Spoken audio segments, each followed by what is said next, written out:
Hello and welcome to this MyFitnessPal tutorial. This video may be one of a series, so by watching videos like this one, you're going to gain an understanding on how to easily navigate through the MyFitnessPal app when it comes to logging your food and nutrition. Because if you can watch how to use MyFitnessPal efficiently and quickly, and it takes you less time to fill out your food diary and with more ease, then you're going to be able to track and not guess your nutrition more effortlessly.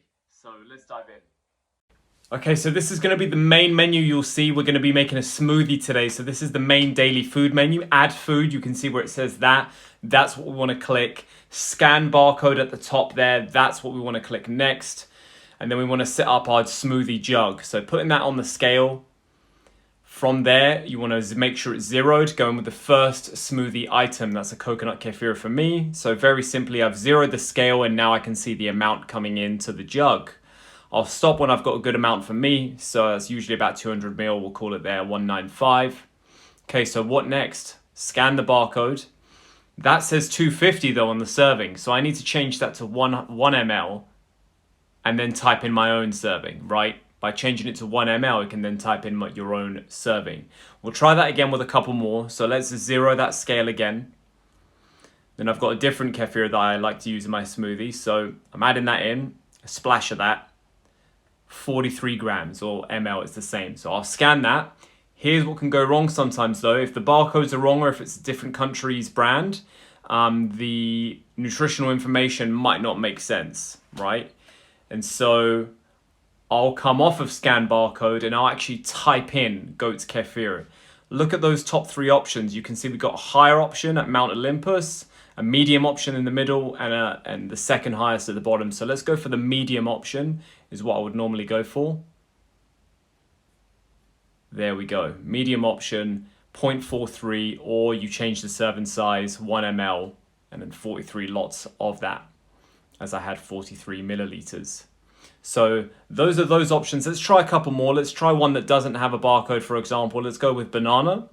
So with this, I'll have to weigh it. I'll put the first one in. I should have just done them both, but hey, let's do one at a time. So about 112 grams, 111, 112. Find banana. See the serving size there is 1 gram at the top. I'm having 111 lots of that. Boom. If I add in the next one, it's 224, so I'll adjust it. 224 grams. Feel free to pause the video and go back and rewatch it where you need. Powdered berry. So powdered aronia berry, a nice addition that I enjoy in my smoothies. So about 30 grams, 31 grams of that. The pack doesn't have a barcode. So with this one, I'll have to type it in again.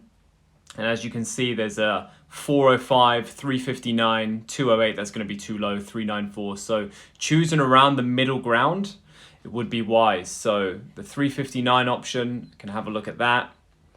The 405 option looks completely wrong. If you look at the carbs on there, if you go back to that, you can see there's almost none. The 394 option. So I'm going to go with the middle option.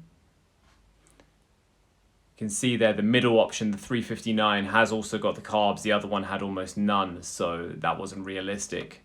So that's why I'm going to go with the middle option, the 359. Change the serving to 0.3. So it's got my 30 grams in there.